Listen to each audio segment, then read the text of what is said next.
Historia. La cueva de Don Octavio.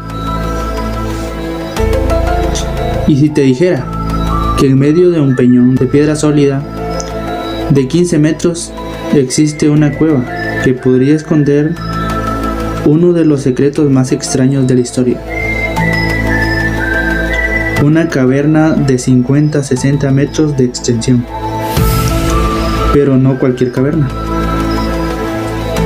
Aquí, según los más viejos, trabajaba un hombre llamado Don Octavio.